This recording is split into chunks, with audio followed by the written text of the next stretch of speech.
Hi everybody, how are you. तो आज आपका प्यारा सा गुंजन सर आपके लिए फिजिक्स का लेक्चर नंबर 4 और टॉपिक है electrostat for class 12th student. Okay, तो today I delivered the fourth lecture of electrostat, fourth lecture of electrostat, and the topic is Coulomb's law। तो कुलॉम्स लॉ के बारे में जानना इसलिए भी जरूरी है कि इलेक्ट्रिक चार्ज और इलेक्ट्रिक फील्ड पे बहुत सारा क्वेश्चन है, बहुत सारा टॉपिक है। तो जब तक इलेक्ट्रिक फोर्स के बारे में नहीं जानिएगा तब तक आपको आगे वाले टॉपिक में प्रॉब्लम हो सकता है। तो डियर स्टूडेंट, इससे पहले हम 3 लेक्चर में what is electric charge and what is its properties, what do you mean by electric field lines, and what is the properties of electric field lines. We all these things are discussed in previous 3 lectures, but now in this lecture we are going to start Coulomb's law of electric force। ठीक है, तो आपको जैसा पता है कि अगर कोई भी चार्ज पार्टिकल को इलेक्ट्रिक फील्ड के under the electric field, when a point charge is placed, then the charge experiences either the force of attraction or the force of repulsion। तो how you can say that the charges experience attractive force or repulsive force। तो already we discussed in the properties of charge, like charges repel each other and unlike charges attract each other, but the magnitude of force, how much strong or weak is the force which experienced by the charge, that depends on Coulomb's law of electric force।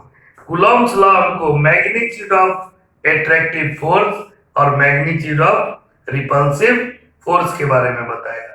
Okay, तो Coulomb's law क्या कहता है dear कि अगर कोई charge है, एक यहाँ पे Q1 है और यहाँ पे Q2 है, अगर दोनों चार्ज सेम नेचर का है तो दोनों के बीच में रिपल्सिव फोर्स काम करेगा और दोनों एक डिस्टेंस r पे एक दूसरे से सेपरेट है।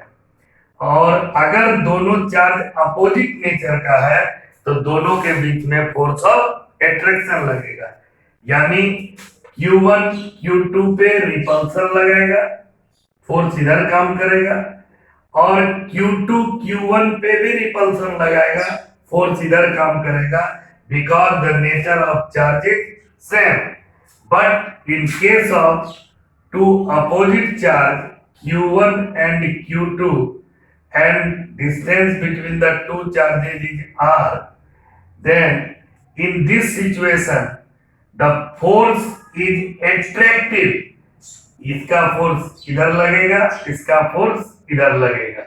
तो इसी के बारे में कितना फोर्स लगेगा, कम या ज्यादा, उसके कैसे कैलकुलेट करेंगे, इस पर काम किए थे कूलॉम। तो Coulomb's law is very important for 12th board student.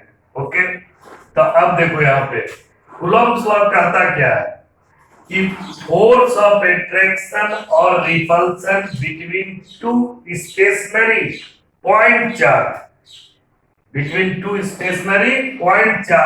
Is first directly proportional to the product of magnitude of the two charges। यानी फोर्स ऑफ एट्रैक्शन हो या रिपल्सन हो, ये डायरेक्टली प्रोपोर्शनल होगा product of magnitude of two charges. ये पहला statement Coulomb दिए।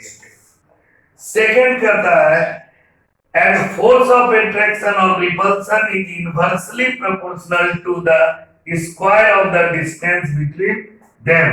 इस दोनों चार्ज के बीच में जो डिस्टेंस है इसके स्क्वायर का इनवर्सली प्रोपोर्शनल होगा और जो भी लॉ स्क्वायर का डिस्टेंस का इनवर्सली प्रोपोर्शनल होता है उसको इनवर्स स्क्वायर लॉ के नाम से जानते हैं। ठीक है, और इनवर्स स्क्वायर लॉ का फाउंडर न्यूटन बाबा थे। कौन थे? न्यूटन साहब।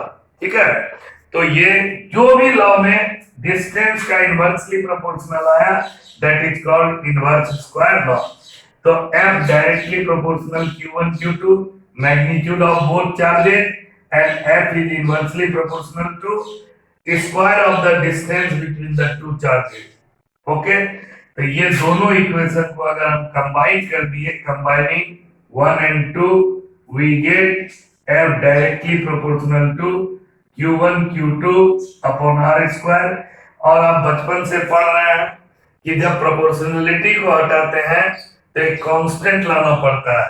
तो यहाँ पे हम लोग एक कांस्टेंट लाए, F is equal to K Q1 Q2 by R square. और ये K का जो कांस्टेंट है, ये कांस्टेंट का वैल्यू डिपेंड करता है मीडियम के का एक कांस्टेंट होता है कैरेक्टर उसके ऊपर, जैसे रिफ्रैक्टिव इंडेक्स, डेंसिटी, ये सब मीडियम के साथ चेंज होता है। तो K का वैल्यू भी मीडियम के साथ चेंज होगा, यानी ये उस मीडियम के परमिटिविटी पर डिपेंड करता है। किस पे डिपेंड करता है? कि मीडियम के परमिटिविटी पर। जैसे देखिए यहां पर दो चार्ज को हम लोग सपोज कीजिए कि both charges placed in vacuum, और वैक्यूम का नाम है फ्री स्पेस। ठीक है, और वैक्यूम के परमिटिविटी को एप्सिलॉन नॉट के द्वारा इंडिकेट करते हैं। परमिटिविटी ऑफ फ्री स्पेस और वैक्यूम। ठीक है, इसका वैल्यू होता है 8.85 इंटू 10 टू द पावर -12। ये सिर्फ ये वैल्यू होगा किसके लिए? वैक्यूम के लिए। और हम लोग चार्ज को प्लेस्ड कहां पे किए हैं? समझ लीजिए वैक्यूम में। तो K का जो वैल्यू निकलेगा फॉर वैक्यूम, याद रखिएगा, तो F is equal to K बराबर लिख सकते हैं 4 pi 1/4 pi epsilon naught. Epsilon naught is the permittivity of free space, permittivity of vacuum. तो F is equal to 1/4 pi epsilon naught Q1 Q2 by R square. अब यहाँ पे 4 पाई का मान कितना होता है जानते हैं बचपन से, 22/7 या 3.14। एप्सिलॉन नॉट का वैल्यू कितना हो गया? 8.85 इंटू 10 टू द पावर -12। ये डाटा को अगर यहाँ हम पुट कर देंगे तो ये पूरे का वैल्यू आ जाता है 1/4 पाई एप्सिलॉन नॉट का 9 into 10 to the power 9। 9 into 10 to the power 9 क्या होगा? 9 into 10 to the power 9 newton metre square पर coulomb square. Newton metre square पर कूलम स्क्वायर। ठीक है, ये इसका हो गया K का वैल्यू किसके लिए? फ्री स्पेस के लिए। लेकिन जैसे ही कोई मीडियम में रख देंगे, जैसे वाटर, अगर इसी चार्ज को हम वाटर में सेपरेट करके रखें तो फ्री स्पेस का 1/80 टाइम फोर्स ऑफ एट्रैक्शन हो जाएगा। कितना टाइम? 1/80 टाइम। यानी अगर फ्री स्पेस में ये फोर्स 1 है तो वाटर में ये force 1/80 of free space vacuum का हो जाएगा।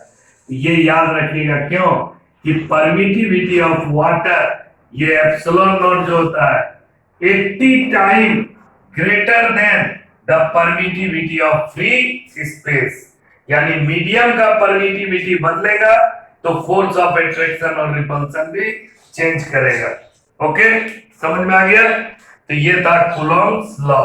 तो अब इस के जगह पे हम लोग क्या लिख सकते हैं? F is equal to 1/4 epsilon naught into Q1 Q2 by R square. ये हो गया फाइनल इक्वेशन किसका? कूलॉम्स लॉ का। वैक्यूम में जब इसको सेपरेट किए तब ये परमिटिविटी ऑफ फ्री स्पेस है, याद रखिएगा। और पूरे 1/4 एप्सिलॉन नॉट का वैल्यू कितना होता है? 9 × 10⁹ न्यूटन मीटर स्क्वायर पर कूलॉम स्क्वायर। ठीक है, अब देखिए इसमें जो क्वेश्चन पूछता है मेडिकल वगैरह में, तो अब बहुत ही आसान क्वेश्चन है। जैसे यहाँ पे एक चीज लिखा हुआ है कि what do you mean by dielectric constant, और इसी का नाम है रिलेटिव परमिटिविटी। डाइलेक्ट्रिक कांस्टेंट और क्या नाम है? Relative permittivity. तो आप देखिए 1/4 एप्सिलॉन नॉट को अब हम बराबर जब भी जहां भी लेक्चर में आएगा तो डायरेक्ट हम के से डिनोट करेंगे। याद कर लीजिए, के मींस 1/4 एप्सिलॉन नॉट। तो कूलॉम का फोर्स क्या हो गया? K Q1 Q2 by R square, and it is also known as inverse square law because the Coulombic force is inversely proportional to the square of distance between them. Okay. Next है relative permittivity. तो relative permittivity कुछ नहीं है, आप खुद बता सकते हैं। वी नो दैट फोर्स जो आया वैक्यूम में, ये वैक्यूम में जो फोर्स आया कि Q1 Q2 upon R square. के जगह हम लोग क्या बैठाए वैक्यूम के लिए? 1/4 epsilon naught into Q1 Q2 by R square. ये आया वैक्यूम के लिए। अब कोई मीडियम में अगर उसको कर दें, जैसे एयर और वाटर, अभी हम एग्जांपल दिए थे वाटर का, तो Fm बराबर क्या होगा? 1/4 एप्सिलॉन लिखेंगे आप। अब ये नॉट नहीं लिखाएगा because epsilon is the permittivity of the medium into Q1 Q2 by R square. ये सेकेंड हो गया। तो epsilon naught is the permittivity of free space 8.85 × 10⁻12, but epsilon is the permittivity of the medium, not free space। जैसे water का बोले थे 80 होता है, यहाँ पर अभी देखिएगा। अब हम लोग क्या करेंगे? डिवाइड कर दीजिए इक्वेशन को। क्या कर दीजिए? इक्वेशन को डिवाइड कीजिए। डिवाइडिंग 1/2 या 2/1 कुछ भी कीजिए। ठीक है, तो क्या हो जाएगा? F vacuum by F medium is equal to, आप देखिए ठीक से, 1/4 epsilon naught Q1 Q2 upon R square divided by 1/4 epsilon into Q1 Q2 by R square. 1/4 common है, कटा। Q1 Q2 R square, Q1 Q2 R square कटा, बच क्या गया? एप्सिलॉन नॉट और एप्सिलॉन। तो ये ऊपर जाएगा, वो नीचे आएगा। तो FV by FM is equal to, ये एप्सिलॉन ऊपर चला जाएगा, वो नीचे आएगा, एप्सिलॉन बाय एप्सिलॉन नॉट। ये समझ में आया कि नहीं? ये बहुत ही इंपॉर्टेंट फॉर्मूला आप लोग के लिए। ठीक है, तो वैक्यूम में जो फोर्स हुआ और मीडियम में जो फोर्स हुआ, उस दोनों फोर्स का जो रेशियो है। अब इसी एप्सिलॉन बाय एप्सिलॉन नॉट को permittivity of medium to the permittivity of free space को रिलेटिव परमिटिविटी कहते हैं, epsilon R. Epsilon r means relative permittivity and it is denoted by K, and K is known as dielectric constant. Dielectric constant, ठीक है। तो अब इसको हम लिख सकते हैं, इस इक्वेशन को, F V by F M is equal to K, then F M is equal to क्या हो जाएगा, एफ वी बाय के। तो इससे क्या कंक्लूजन निकला कि मीडियम में फोर्स के गुना घटेगा, के टाइम डिक्रीज करेगा, कहां से, वैक्यूम से, क्योंकि परमिटिविटी का मान जो था वो चेंज करेगा, इसीलिए ये फोर्स भी चेंज करेगा। परमिटिविटी का मान चेंज करेगा, इसीलिए ये फोर्स भी चेंज करेगा। समझ में आया कि क्या होता है रिलेटिव परमिटिविटी और डाइलेक्ट्रिक कांस्टेंट, ठीक है। अब आपको एग्जाम में, मेडिकल में, इंजीनियरिंग में के का वैल्यू दे देगा, वैक्यूम में क्या अट्रैक्टिव फोर्स काम कर रहा है, पूछेगा what is the force in medium and compare कि how many times the force of medium decreases as compare to the force in vacuum. इस फार्मूला से आप इसका कंपैरिजन करके इसको सॉल्व कर लीजिएगा। यहाँ पर कुछ डाइलेक्ट्रिक इंपॉर्टेंट दिया हुआ वैल्यू, वैक्यूम का डाइलेक्ट्रिक 1, एयर का डाइलेक्ट्रिक कांस्टेंट का वैल्यू 1.00054 और वाटर का कितना होता है 80। तो अगर वैक्यूम के बाद एयर में रखेंगे तो थोड़ा सा फोर्स ऑफ अट्रैक्शन और रिपल्सन चेंज करेगा, लेकिन अगर वाटर में देंगे तो 1/80 से चेंज कर जाएगा, क्योंकि ये परमिटिविटी ऑफ द मीडियम है एप्सिलॉन, ठीक है। और एप्सिलॉन आर को ही हम लोग कहते हैं रिलेटिव परमिटिविटी। एप्सिलॉन आर का नाम है रिलेटिव परमिटिविटी। अब इसका डिफिनेशन, तो it is the ratio of permittivity of free medium to the permittivity of free space, या अदर सेंस में it is defined as the ratio of force of attraction or repulsion in vacuum to the force of repulsion or attraction in the medium. That ratio is said to be relative permeability or relative permittivity और dielectric constant, इसको K से denote करते हैं, ठीक है। अब है next Coulomb's law in vector form, थोड़ा सा भी बता देते हैं, आगे के क्लास के लिए बहुत चीज है पढ़ाने का, और वीडियो को देख के आपको अलग से कोई पीडीएफ किसी तरह के नोट्स का जरूरत नहीं है, जितना लिखाते हैं उतना लिखिए और उसको समझिए। अब है Coulomb's law in vector form.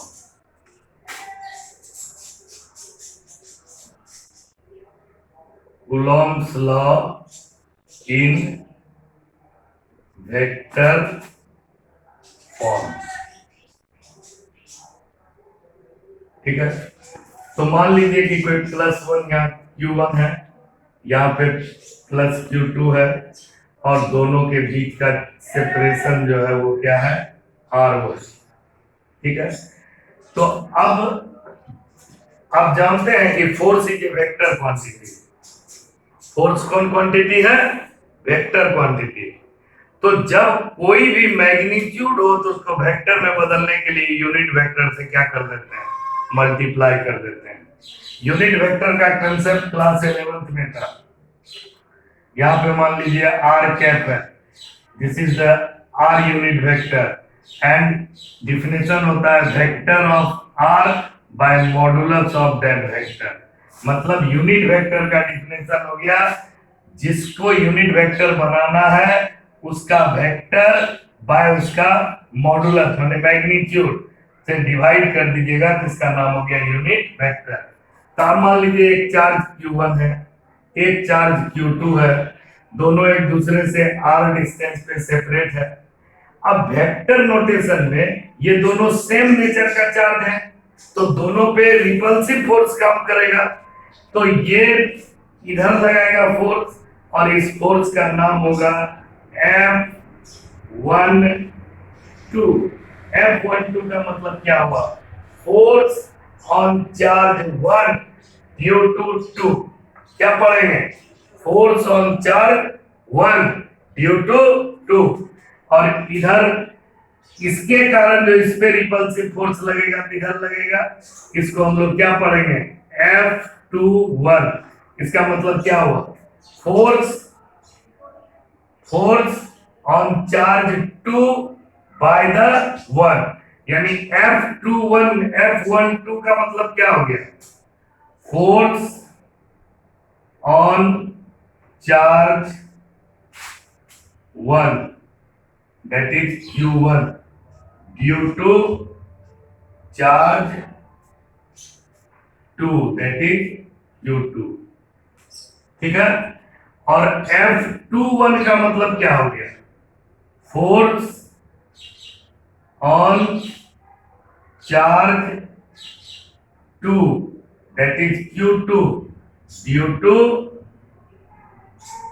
Charge 1 यानी Q1। तो ये समझ गए ये कैसे पढ़ेंगे? अब इधर से इधर जाएंगे तो इसका डिस्टेंस जो होगा इसको R12 करेंगे, और इधर से इधर जो जाएंगे इसका डिस्टेंस होगा इसको हम लोग R21 करेंगे। क्या करेंगे? इधर से इधर गए तो R12 और इधर से इधर आएंगे तो R21 करेंगे। ठीक है। तो इसके रेस्पेक्ट में जब उधर जाएंगे तो डिस्टेंस 1 के रेस्पेक्ट में 2 हो जाएगा, और जब इसके रेस्पेक्ट में इधर फोर्स लगेगा तो 2 के रेस्पेक्ट में 1 पे लगेगा, डिस्टेंस उधर चले जाएंगे। तो R12 का मतलब radius of 2 with respect to 1, और R21 का मतलब radius of 1 with respect to 2। ठीक है। अब आपको पता है कि कूलॉम्स लॉ क्या होता है। तो कूलॉम्स लॉ हुआ जब 1 से 2 पे जाएंगे तो R12, जब 2 लगाएगा फोर्स इस पे तो R21। तो कूलॉम्स लॉ के बारे में आप जानते हैं, F is equal to Q1 Q2 by R square, K into Q1 Q2 by R square. ये था कूलॉम्स का फोर्स। अब इसको हमको वेक्टर नोटेशन में बनाना है, तो इसी को मल्टीप्लाई कर देंगे यूनिट वेक्टर से। क्या कर देंगे? मल्टीप्लाई कर देंगे किससे? यूनिट वेक्टर से। तो क्या होगा? F12 is equal to F12 is equal to K Q1 Q2 upon R square into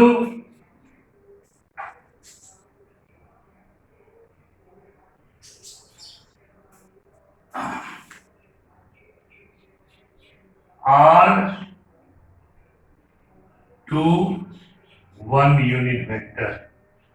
तो R2,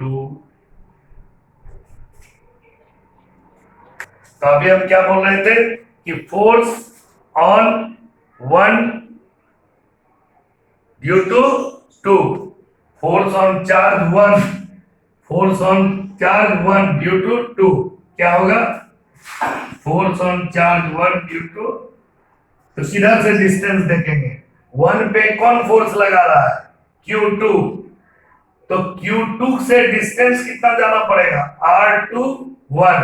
तो ये मल्टीप्लाई होगा R21 से, तो K Q1 Q2 bye R21 का square into R21 unit vector. ये हो गया vector notation of Coulomb's law. Force on charge 1 due to 2, तो चार्ज 1 पे 2 नंबर वाला चार्ज लगा रहा है, तो दूसरे चार्ज से इसके बीच का डिस्टेंस क्या हो गया? R21। ये बात को नहीं भूलना इसमें। ये बहुत ही इंपॉर्टेंट बात है। फोर्स 1 2 होगा तो डिस्टेंस सेकंड चार्ज से चलेंगे, R21 होगा। अब इसको हम लोग लिख सकते हैं F12 is equal to K into Q1 Q2 upon R21 का क्यूब इंटू R21 वेक्टर। लिख सकते हैं कि नहीं लिख सकते हैं? R21 बराबर क्या होगा?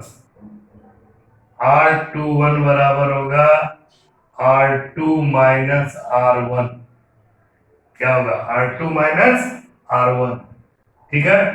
अब इसके बाद हमको निकालना है F21। क्या निकालना है? F21 यानी force on charge two due to 1। तब इधर से उधर जाना है तो R12 आ जाएगा, रेडियस इधर से उधर जाएंगे तो 1 लगा रहा है 2 पे तो R12, 2 लगा रहा है 1 पे तो R21। तो क्या आ जाएगा? K Q1 Q2 bye R12 का स्क्वायर इंटू R12 कैप। तो F21 बराबर क्या आ जाएगा?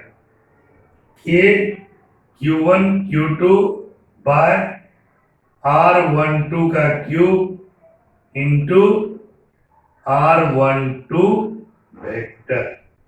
ठीक है। कहा कि आपको बताए थे यूनिट वेक्टर जिसका ले रहे हैं, अगर R12 यूनिट वेक्टर है तो R12 का जो वेक्टर है और इसका जो मैग्नीट्यूड है यही ना होगा R12। तो R12 मैग्नीट्यूड यहाँ बढ़ गया स्क्वायर में, तो इससे क्यूब हो गया और यहाँ पे R12 वेक्टर हो गया। अब ये इक्वेशन हो गया आपका 1 कूलॉम्स लॉ का, ये इक्वेशन हो गया वेक्टर नोटेशन में 2। दोनों में क्या डिफरेंस है? यहाँ पे F21 निकाले तो R12 आया, F12 निकाले तो R21 आया। यानी कहने का मतलब कि दोनों आपस में इक्वल है, लेकिन F12 बराबर है माइनस F21 के। ठीक है। F12 बराबर है माइनस F21 के। क्यों? कि F12 के लिए हम लोग क्या लिए? R21 R2 माइनस R1, और ये बराबर हो गया माइनस R1 माइनस R2 के। तो ये इक्वल एंड अपोजिट फोर्स। तो ये किस लॉ को फॉलो कर रहा है? Newton's third law of motion. कौन लॉ को फॉलो कर रहा है? Newton's third law of motion को ये ओबे कर रहा है। ठीक है। तो वेक्टर नोटेशन का ये सिंबल था, ये था। अब अगर मान लीजिए वेक्टर नोटेशन में भी दो अपोजिट चार्ज होगा, एक प्लस Q1 एक माइनस Q2, तो अब दोनों के बीच में कौन सा फोर्स लगेगा? अट्रैक्शन लगेगा। तो F12 भी इधर लगेगा, F21 भी इधर लगेगा, दोनों को अट्रैक्ट कर लेगा।